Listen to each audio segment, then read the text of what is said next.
You're traveling to your sister's house when the sky changes and the cool air turns blistering hot in a couple of minutes. People who were taking leisurely fall walks have now removed their coats and are sweating. People who were planned a weekend ski vacation changed their plans at the last minute in order to travel to the beach. It was sunset, but the sky had turned as brilliant as day. You remove your sunglasses and continue driving. Nothing appears normal, but no one seems to care. When you turn on the radio, you can hear everyone fretting about the sun. Nothing is coherent, they are jumbling their words and shouting a million things at once. You take out your phone to see what's going on social media, and it's all the same thing, nothing makes sense. It's simply folks talking about how near the sun is to the earth. A man dressed in a smart suit is making his way down a quiet corridor to one of the most important meetings of his life. While everyone waits to hear what Adam has to say, he wanders across the conference room. It is Adam's obligation as the lead astrophysicist to figure out what is going on while keeping the public in the dark. What's going on, or else the entire globe will descend into fear and mass hysteria, which will be disastrous. He takes the chair at the head of the table, and everyone waits to hear what he has to say. The atmosphere is strained, and no one is speaking. He removes his glasses and sets them on the table. Everyone is keeping an eye on him at all times. He pulls a couple files from his folder and begins reading. His voice has the power to command a whole room. My colleagues, I'm afraid the worst has happened to us.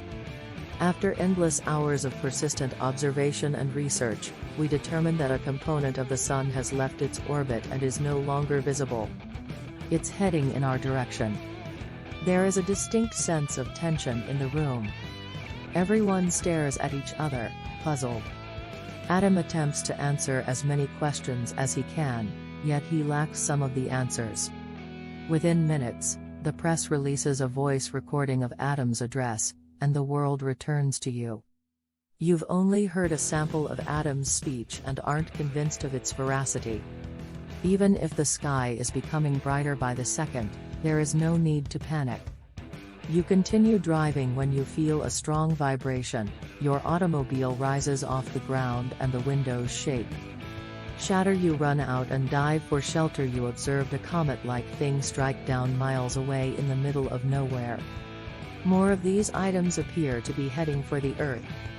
You start your car and drive away, looking for a spot to hide.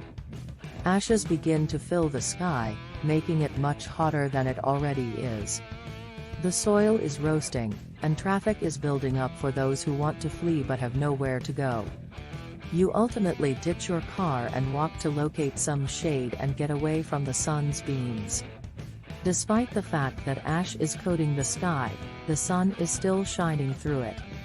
You go to the woods and discover a cave to cool off in. It's still hot, but at least you're cool. You can calm down and plan your next step, after which you pull out your phone to see if there is any news. Updates on what's going on, but nothing appears to be updated.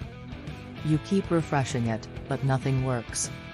Suddenly, you hear some guys approaching and they urge you to exit the cave. Adam is working with the world's greatest scientists to find a solution. Everyone is giving alternatives, but none of them are feasible. They've spent hours at the office, but as the sun rises higher and the sky brightens, it appears like nothing can be done until Adam has an aha moment. He commands everyone's attention and requests that anyone who is not contributing leave the room. He suggests the necessity to deploy a rocket into orbit to redirect the massive mass moving toward Earth. They just have a few hours until it enters the atmosphere before the sky becomes utterly unsafe and unfit for flying. As of today, all flights throughout the world have been cancelled, leaving only a little window of opportunity to launch this rocket and rescue the planet. Adam gathers the greatest engineers he can find to tweak the rocket and the astronauts who will volunteer for the voyage. Training and begin making plans for the next phases. They're ready after several briefings, but they only have one shot at deflecting the enormous object. The astronauts are preparing to board the rocket. You appear out of nowhere, clothed in a spacesuit, as one of the mission's renowned astronauts.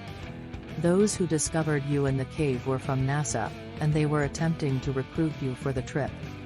You meet with Adam, who immediately informs you on your responsibilities.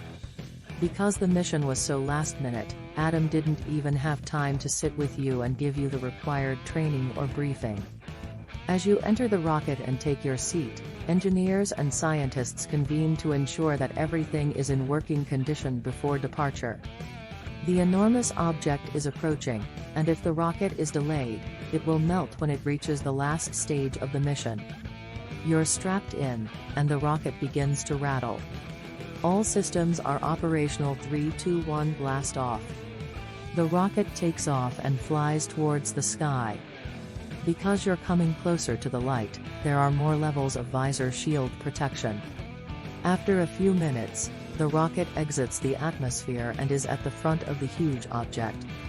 Suspends itself in a strategic location, waiting for the proper moment to remove the object from the Earth's trajectory. Meanwhile, everyone on Earth is sheltering in bunkers, and when the loose material hits, a cleanup crew will be ready. Get rid of the space rocks that will be extremely hot.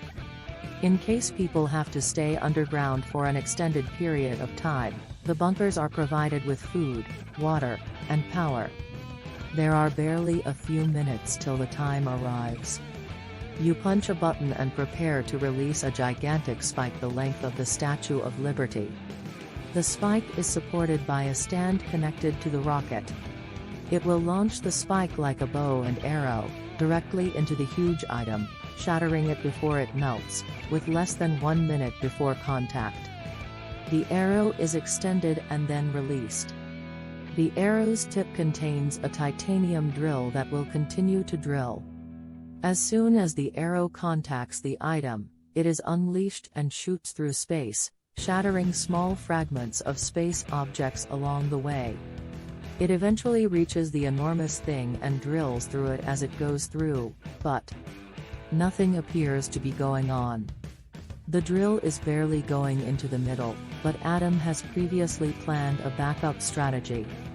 To speed things up, the rocket remains suspended in place and shoots a laser where the spike is. The laser begins melting through to reach the core. The item is approaching closer and faster.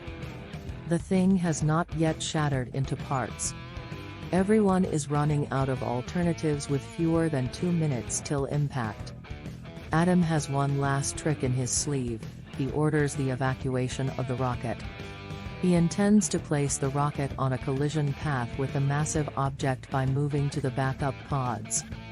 Because there is too much uncertainty, everyone, including you, rushes to the pods. These pods will not drift around in space since they eject to a safe distance. Have pressurized air that enables the pods to travel in whatever direction the driver desires. Everyone shoots out of the rocket as it is traveling at full speed toward the object.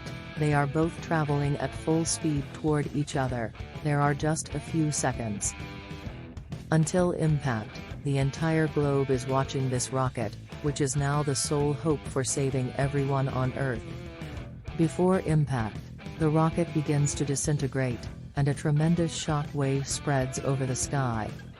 The rocket was able to shatter the huge item into several fragments. The concern now is that smaller debris is falling onto the ground. However, because everyone is in bunkers, they are safe. Adam and his colleagues rejoice that you and the other astronauts are safe and have returned safely to Earth. The next phase for everyone on the planet will be to repair all that has been destroyed. However, this is merely the beginning of a new chapter in my life.